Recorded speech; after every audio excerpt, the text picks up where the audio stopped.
I am so excited to be here today. It is the final 9th chapter review of Mark Manson's Subtle Art of Not Giving a Fuck. And I dropped the book. And this chapter is titled, a very final title called And Then You Die. So let's get right into this morbid episode. Alrighty, so I'm going to start off with a quote from this chapter. I think it really captures what Mark is trying to say. And it is on page 195. He says, "Death is the light by which the shadow of life's meaning is measured. Without death, everything would feel inconsequential, all experience arbitrary, all metrics and values suddenly zero." So, just to break this down a little bit, basically, if we didn't have death, then there wouldn't be like this final point when you're gone and people look back, or you're about to die and you look back on your life and see what you did. What did you actually do? What are you leaving behind? What is the meaning? What has been the meaning of your life? Without death, you wouldn't really have that. It would just be this continuous, never-ending journey, treadmill that you're on that really doesn't mean anything at the end because it's not taken away. There's no utility of life because it's endless. The utility of life is given because it is a time-sensitive, time-limited thing that each and every one of us has. Alright, so he uses Ernest Becker. He was a very radical kind of, he went to school for anthropology, but kind of studied psychology. And he wrote the book, The Denial of Death, actually on his deathbed when he was fighting colon cancer.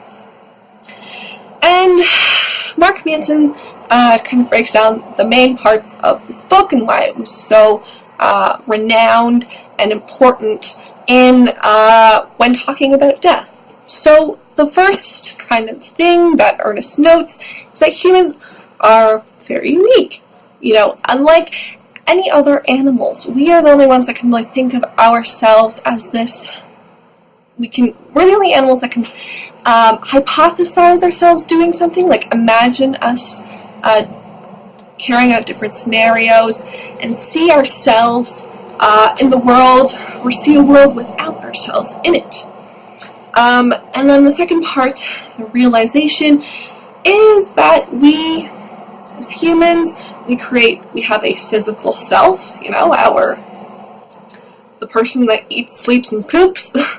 And then we also have a conceptual self, our self-identity, which is the values that we possess and how we see ourselves and how we want other people to see ourselves or see us. Ernest says, we all know we will die someday, and it scares us. So much so that we compensate for the loss of our physical self, our cells dying, and us not being able to breathe, our heart stopped pumping blood.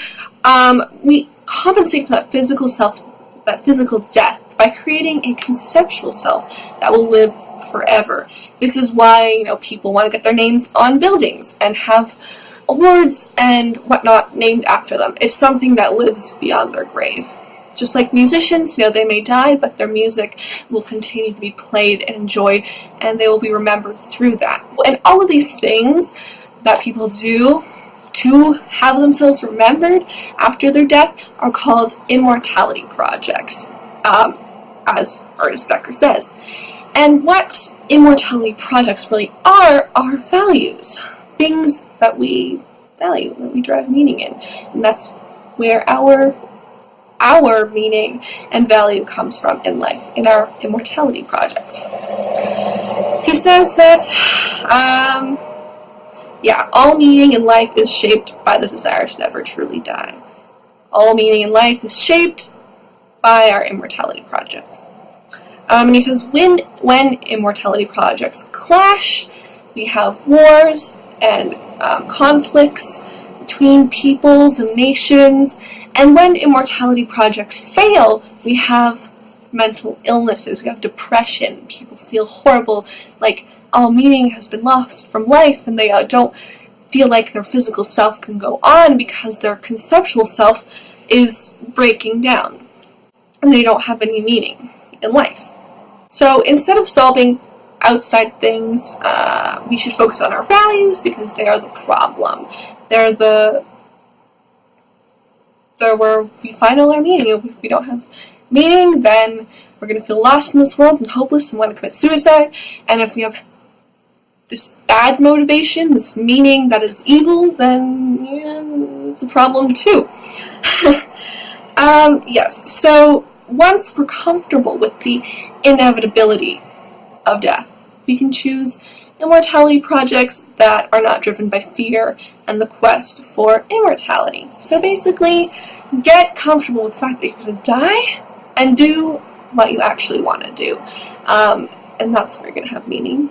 And that's how your life is going to be given meaning. It's just kind of coinciding with this. Becker says that the most important question we should ask ourselves is what is your legacy? What are you going to leave behind? What is your life purpose? Without acknowledging death, the superficial will appear more important, and vice versa. Death is actually the single certainty we can use as a compass to guide our values. We're gonna die. That's certain. We're not really certain about anything else, but let's do what we really want to do before we die, kind of thing. When we forget that our time is short on here, forget that we're not immortal, then we focus on cars, the glitz, the glam, all those superficial things, and we forget about the important stuff. But when we keep death present in our minds and humble ourselves in that way, we really do what has meaning for us, and we do what we want and what we think will give our lives meaning.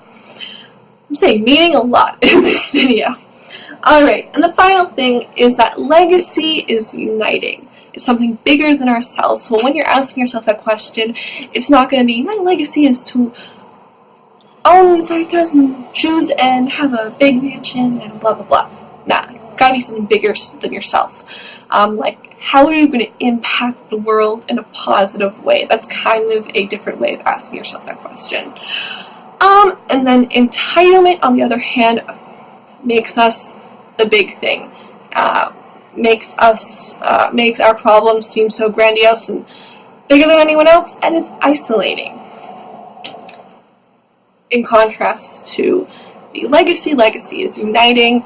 It kind of creates this world that's bigger than ourselves, that we want to be a part of, and the entitlement makes us the world and the center of attention, and there's only room for one in those scenarios. So choosing, and then this is an interesting thing that I think he leaves us off with. Mark Manson says that choosing your values is what makes you great and makes you beautiful. I think our values and our purposes and our own individual legacies and goals makes us unique and individual. And if we stay true to that, people say being you is cool. When you're trying to copy other people and be like someone else, that's not really cool. That's just copying. But when you're yourself, when you are following your own legacy, choosing your values, that makes you cool, that makes you beautiful, that makes you great. Alright, that is everything I have for you guys today. I hope you enjoyed this. This is the final chapter of this book. Let me know in the comments below. I'm trying to find my book. Let me know in the comments below if you like this and if you want to see more book reviews, because I'd be happy to do them. I learned lots.